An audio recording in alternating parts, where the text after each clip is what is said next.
شاہ ولی اللہ صاحب محدث دہلوی رحمۃ اللہ علیہ کے فرزند رشید شاہ عبدالعزیز صاحب رحمۃ اللہ علیہ آتے ہیں، وہ دیکھتے ہیں کہ انگریز نے یہاں پر قبضہ کر رکھا ہے۔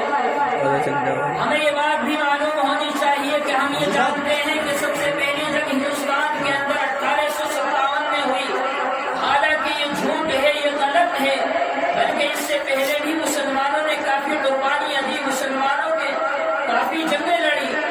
اس سے پہلے 1754 کے اندر نواب سراج الدولہ نے جنگ لڑی، اس وقت میں بادشاہ حیدر علی بادشاہ تھے، ان کی موجودگی کے اندر نواب سراج الدولہ نے جنگ لڑی۔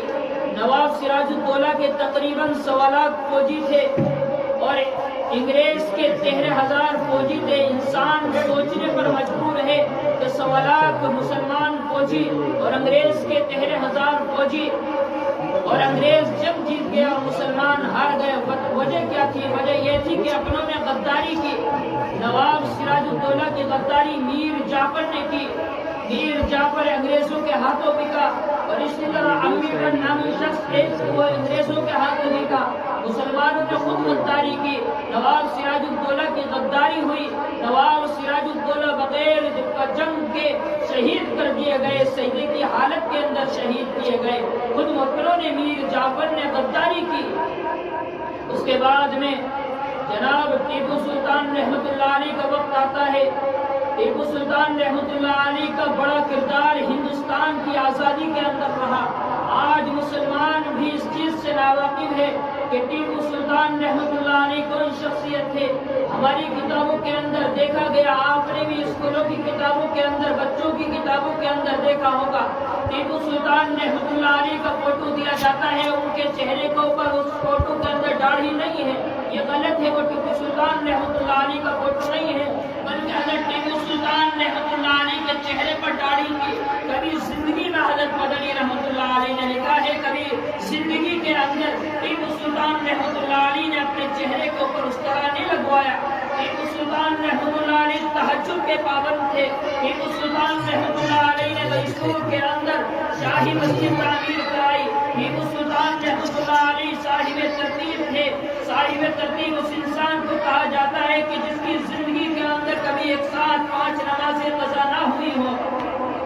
ٹیپو سلطان رحمت اللہ علیہ نے جب شاہی مسجد بنوائی تو یہ کہا کہ اس مسجد کے اندر سب سے پہلے نماز وہ شخص پڑھائے گا جس کی جو صاحب ترتیب ہو، جس کی ایک ساتھ کبھی 5 نمازیں قضا نہ ہوئی ہو۔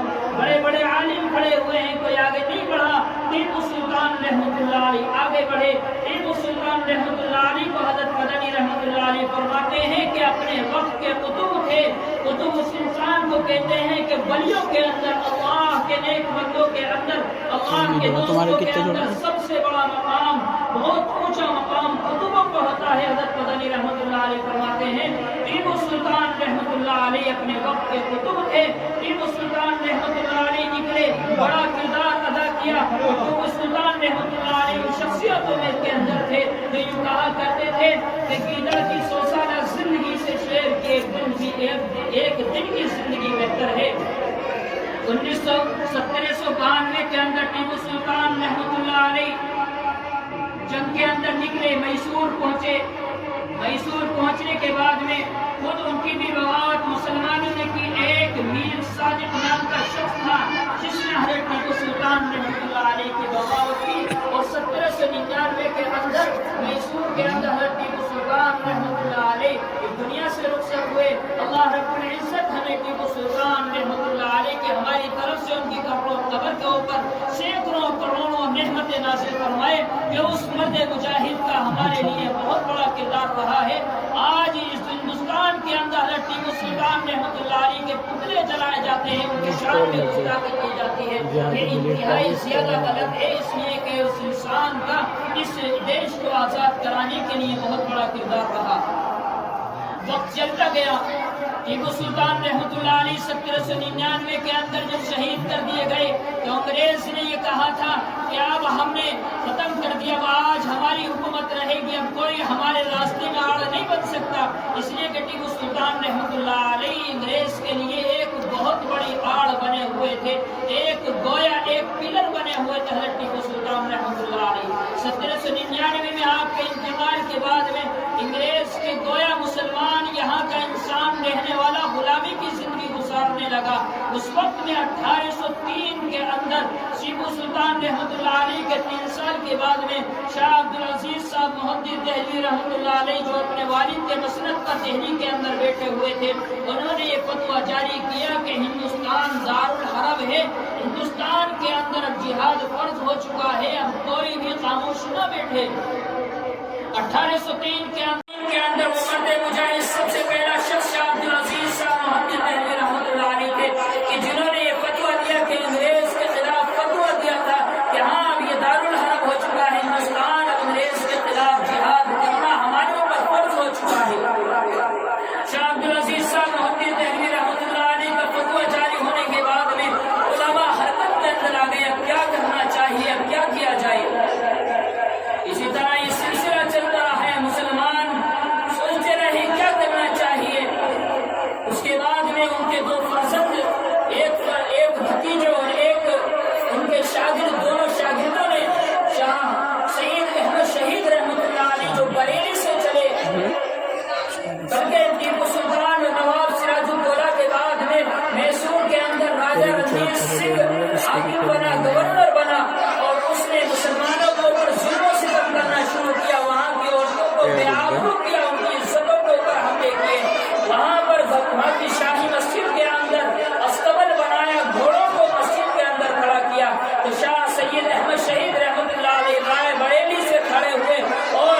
صرف بچنے والے 100 افراد تھے جن کے اندر بڑے بڑے علماء بتائے جاتے ہیں، مولانا مملوک صاحب رحمۃ اللہ علیہ، مولانا ولایت اللہ صاحب رحمۃ اللہ علیہ، مولانا یحییٰ صاحب رحمۃ اللہ علیہ، یہ بڑے بڑے علماء اس جنگ سے واپس آئے، فتح نہیں ہوئی بلکہ علماء شہید ہوئے۔ اس کے بعد میں سلسلہ مسلسل چلتا رہا۔ ایک وقت ایسا آیا کہ تمام علماء سوچ میں ہیں، دہلی کے اندر میٹنگ قائم کی گئی کہ کیا کیا جائے، کیا کرنا چاہیے۔ 1854 کے اندر دہلی کے اندر ایک بہت بڑی علماء کی میٹنگ رکھی گئی، علماء کا مشورہ رکھا گیا کہ کیا کرنا چاہیے۔ 1854 کے اندر علماء کا جو مجمع تھا جس کے اندر ہمارے اکابرین شریف تھے، حضرت شیخ الہند مولانا محمود الحسن دیوبند، مولانا قاسم صاحب نانوتوی رحمۃ اللہ علیہ تھے، مولانا رشید احمد گنگوہی رحمۃ اللہ علیہ، حاجی امداد اللہ مہاجر مکی رحمۃ اللہ علیہ، حافظ سامی شہید رحمۃ اللہ علیہ، یہ بڑے بڑے مولانا مملوک صاحب رحمۃ اللہ علیہ، یہ بڑے بڑے اکابرین ہمارے اس مشورے کے اندر، اس پارٹی کے اندر موجود تھے۔ اسی طرح یہ میٹنگ ہوئی۔ اس میٹنگ کے بعد میں 1857 کے اندر ایک جنگ لڑی گئی، دو محاذ بنائے گئے، ایک محاذ شاملی کے میدان پر بھیجا گیا جس کے سربراہ حاجی امداد اللہ مہاجر مکی رحمۃ اللہ علیہ بنے، دوسرا امبالے کے اندر بھیجا گیا جس کے سربراہ، جس کا جھنڈا مولانا مملوک صاحب رحمۃ اللہ علیہ کے ہاتھ میں تھا۔ ان دونوں شخصیتوں کو بھیجا گیا شاملی کے میدان کے اندر۔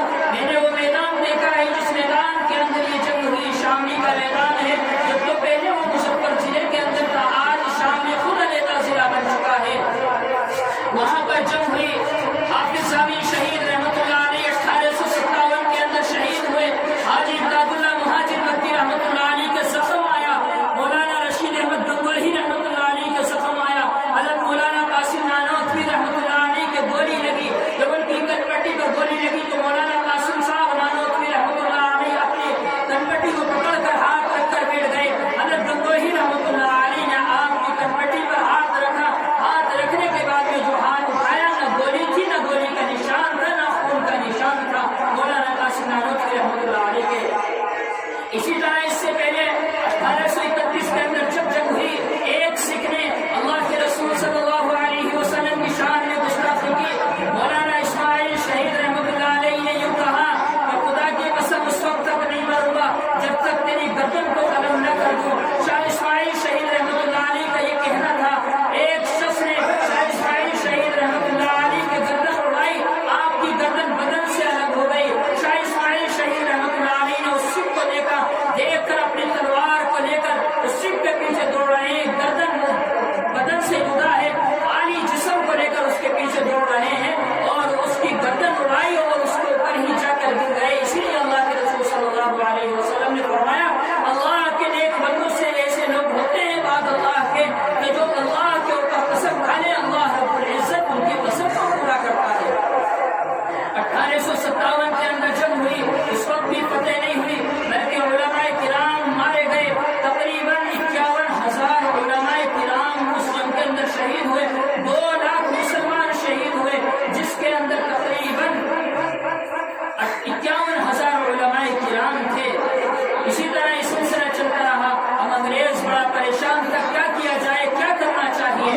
انگریز نے مشورہ کیا، آپس میں مشورہ ہوا، ایک نے مشورہ دیا کہ ایسا کیا جائے جب تک یہ علماء اور قرآن اس ہندوستان کے اندر باقی ہے اس وقت تک ہم ان کو فتح نہیں پا سکتے، اس وقت تک ہم ان کو پر فتح نہیں پا سکتے۔ تو انگریزوں نے یہ حکم دیا تمام قرآن کریم کے نسخوں کو جلا دیا جائے، تمام علماء کو ختم کر دیا جائے۔ اس وقت میں انگریز نے 3 لاکھ قرآن کریم جلائے، 3 لاکھ قرآن کریم سے نسخے جلائے۔ اس وقت میں انگریز نے یہ حکم جاری کر دیا جہاں بھی علماء دکھائی دے ان کو قتل کر دیا جائے۔ ہر چوراہے پر، تراہے پر پھانسی کا پھندا لٹکا دیا گیا، مسجدوں کے اندر پھانسی کا پھندا لٹکا دیا گیا، خود لاہور کی شاہی مسجد کے اندر پھانسی کا پھندا لٹکا دیا گیا۔ انگریز خان سنگ کہتا ہے کہ اس شاہی مسجد کے اندر لاہور کی جو پھندا لٹکایا گیا تھا، روزانہ 40 علماء کو اس کے اندر پھانسی دی جاتی تھی۔ سن 64 سے لے کر 67 تک یہ علماء کے اوپر انتہائی زیادہ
یہ سلسلہ چلتا رہا، انگریز ہندوستان کے اوپر حکمرانی کرتے رہے۔ حضرت شیخ الہند رحمۃ اللہ علیہ کا دور آیا۔ حضرت شیخ الہند رحمۃ اللہ علیہ نے 1912 کے اندر تحریک ریشمی رومال کے نام سے ایک تحریک چلائی۔ یہ سلسلہ مسلسل چلتا رہا۔ جمعیت علماء ہند 1919 کے اندر قائم کی گئی۔ ابھی انگریز کا تسلط ہے، انگریز دنیا اس ہندوستان سے نہیں گیا۔ حضرت شیخ الہند رحمۃ اللہ علیہ نے فتویٰ دیا، انگریز کے خلاف فتویٰ دیا۔ انگریز نے وارنٹ جاری کیے کہ حضرت شیخ الہند رحمۃ اللہ علیہ کو گرفتار کر لیا جائے۔ آپ کو گرفتار کر لیا گیا، آپ کو کالا پانی پہنچا دیا گیا۔ حضرت شیخ الہند رحمۃ اللہ علیہ کالا پانی کے اندر تھے، آپ کے ساتھ میں آپ کے شاگرد رشید مولانا حسین احمد مدنی رحمۃ اللہ علیہ اور دوسرے شاگرد بھی آپ کے ساتھ تھے۔ فرماتے ہیں کہ انگریز آپ کو ایک کالی کوٹری کے اندر لے جاتا اور لے جا کر لوہے کی سلاخ کو گرم کر کے، لوہے کے سریے کو گرم کر کے حضرت شیخ الہند رحمۃ اللہ علیہ کی قبر کو داغا اور یہ کہا جاتا کہ تم انگریز کے خلاف ورنہ تمہارا یہی حشر کیا جائے گا۔ حضرت شیخ الہند رحمۃ اللہ علیہ کا جنازہ اسی مالٹا کی جیل سے اٹھا اور جب ان کو نہلانے کے لیے تختے پر ڈالا گیا، ان کی کمر کو دیکھا گیا تو کمر کے اوپر ہڈیوں کے علاوہ اور ایک بنانے لگے نا لگتے بناتے رہے۔ حضرت شیخ الاسلام مولانا حسین احمد مدنی رحمۃ اللہ علیہ سے پوچھا گیا کہ یہ کیا معاملہ ہے؟ فرمایا کہ میرے استاد نے مجھ سے منع کر دیا تھا کہ آپ کسی کو بتانا نہیں ہے۔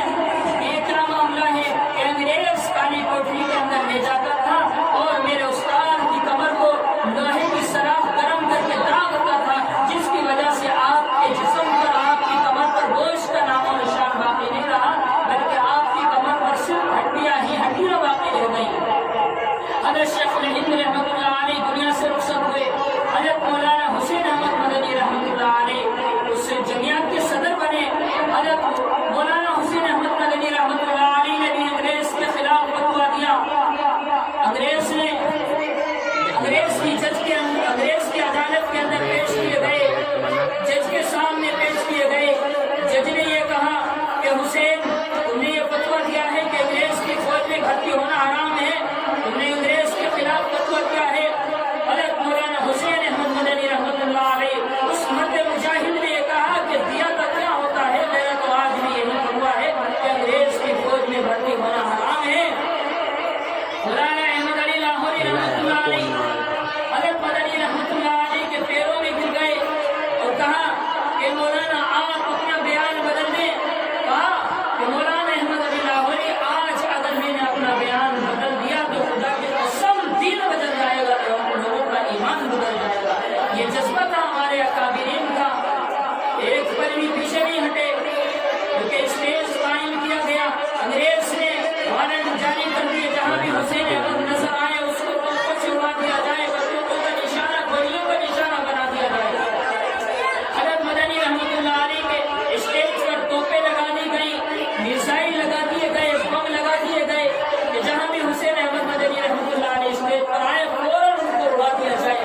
حضرت مولانا حسین احمد مدنی رحمۃ اللہ علیہ اپنے کفن کو اپنی بغل کے اندر دبا کر اسٹیج کے اوپر جا کر کھڑے ہوئے اور جا کر سب سے پہلے انہیں توپوں کی طرف اشارہ کیا کہ لیے پھرتی ہے بلبل چونچ میں گل۔